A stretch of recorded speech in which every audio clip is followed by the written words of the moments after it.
విదేహ రాజ్యంలో మిథిలా నగరాన్ని నిమి అనే రాజు పాలిస్తూ ఉండేవాడు. ఆయనకు రాజ్యకాంక్ష ఎక్కువ. నిరంతరం యుద్ధాల్లో మునిగి తేలేవాడు. ప్రశాంతత ఎరుగడు. నిద్ర కూడా కరువే. నిరంతరం భయమే. ఎవరు ఎప్పుడు దాడి చేస్తారో, ప్రమాదం ఏ మూల నుండి పొంచుకు వస్తుందో అనే భయం వెన్నంటే ఉండేది. ఆయనకు రాజ్యం పెరిగిన కొద్దీ రక్షణ భయం పెరిగిపోయింది. ఒక రోజున సేనల్ని వెంట తీసుకుని పొరుగు రాజ్యంపై యుద్ధానికి బయలుదేరాడు. దారిలో ఒక జంతు కళేబరం పడి ఉంది. అక్కడ కుక్కలు కొట్లాడుకుంటూ ఉన్నాయి. గద్దలు చేరి పొడుచుకు తింటున్నాయి. ఆహారం తమకే చెందాలని ప్రతిదీ మరో దానితో తన్నులాటకు దిగుతోంది. గుర్రం వేగాన్ని ఆపి రాజు నెమ్మదిగా పోతున్నాడు. అంతలో మంచి జబ్బ మొక్కను చీల్చి గోళ్లతో పట్టుకొని ఒక గ్రద్ద ఆకాశంలోకి లేచింది. దాని వెంట కొన్ని గ్రద్దలు పడ్డాయి. మిగిలిన గ్రద్దలు దాన్ని పొడిచాయి, తన్నాయి, నానా హింసలు పెట్టాయి. బాధ భరించలేక ఆ మాంసపు మొక్కను వదిలిపెట్టింది గ్రద్ద.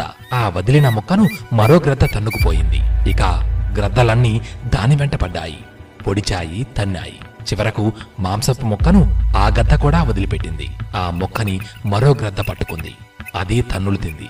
రాజు వెళుతూ ఈ తతంగమంతా చూశాడు. ఆ మాంసపు మొక్క ఏ గ్రద్ద దగ్గర ఉందో దానికి తన్నులు తినక తప్పలేదు. మరెవరికీ పంచకుండా అదొక్కటే తినాలనే దాని దురాశే అది తన్నులు తినడానికి కారణం. ఏ గ్రద్ద అయితే ఆ మాంసాన్ని వదులుకుందో దానికి దుఃఖోపశమనం కలిగింది. ప్రస్తుత నా పరిస్థితి కూడా ఇలాగే ఉంది. మాంసపు మొక్కని పట్టుకుని దురాశతో దూరంగా పోతున్న గ్రద్ద పరిస్థితి, నా స్థితి ఒక్కటే. అందుకే దుఃఖంతో మునిగిపోయాను. మనస్సుకి శాంతి లేకుండా పోయింది. మాంసపు మొక్కని వదిలించుకున్న ప్రతి గ్రద్ద దుఃఖాన్ని వదిలించుకుంది అని ఆలోచించి తన సేనాపతిని పిలిచి, సేనాపతి, సైన్యాన్ని వెనక్కు మరలించు అని ఆజ్ఞలిచ్చాడు. అలా నిమిరాజు యుద్ధాలు మాని కొంతకాలం ప్రజారంజకంగా పాలించాడు.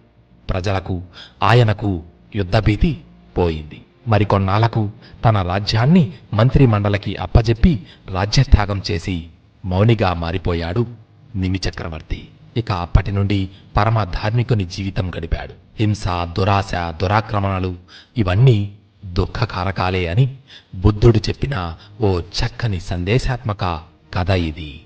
సర్వే జనా సుఖినో భవంతు.